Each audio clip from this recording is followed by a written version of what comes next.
오랫동안 이 내용을 가지고 우리도 확인을 했고 또 오래 준비를 했어요라고 이야기를 했습니다.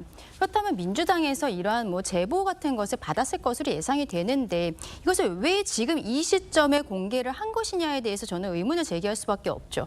민주당에서는 이번 주 토요일부터 말은 김건희 규탄대회라고 하지만 결과적으로는 탄핵을 위한 빌드업을 시작한다고 저는 생각을 합니다. 패딩 준비하라고 했잖아요. 겨울 내내 하겠다는 것인데 근데 지금까지 김건희 여사와 관련된 의혹에 있어서는 도이치모터스 사건이라든지 명품백 이런 것들에 있어서는 검찰에서 수사가 완결이 된 부분들이 있고 지금 최근에 문제가 되고 있는 것이 바로 이 명태균 씨와 관련한 부분들인데요. 예. 명태균 씨가 내놓은 문자라는 것도 오빠가 누구냐라든지 이런 좀 법적인 것에서 벗어나 있는 듯한 문자만 내놓았단 말이에요. 그래서 명태균 씨가 처음으로 제시한 증거라는 것이 저것밖에 없는 것이 아니냐 그런 이야기를 했는데 지금도 마찬가지인 것이죠. 민주당에서는 여러 가지 녹취를 가지고 있을 것으로 예상이 되는데 그중에서 지금 이번 주 토요일 집회를 앞두고 목요일에 내놓은 첫 번째 증거라는 것이 저 내용인 것입니다.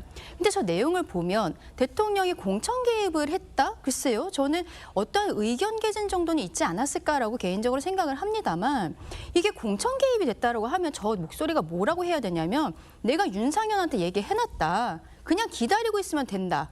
이렇게 얘기해야 공천 개입이 되는 거죠. 네. 본인이 그 대통령 당선인으로서 어떤 의견 개진이 있었지만 거기에 대해서 당에서 듣고 있지 않다라는 것이잖아요. 그리고 지금까지 윤상현 의원이 당시 공관위원장으로서 김영선 의원을 공천하게 된 과정, 민주당이 먼저 그 지역에 전문직 여성을 공천을 했고 그렇기 때문에 이쪽에서도 좀 인지도가 있는 여성 의원을 공천했었어야 됐다. 이러한 이야기들이 과거부터 계속 있지 않았습니까? 그렇다면 김영선 의원이 그 바로 다음 날, 저 녹취 다음 날에 공천 결과가 나왔다는 것은 저는 사실상 오비락이라고 생각을 하거든요. 민주당에서 저 녹취를 오늘 가지고 나왔지만 저는 앞으로도 이재명 대표의 이 선고 과정에 있어서 녹취들을 계속 틀 것이고 저런 식으로 변죽만 올리는 녹취가 계속 나올 것이다. 그렇게 생각합니다. 변죽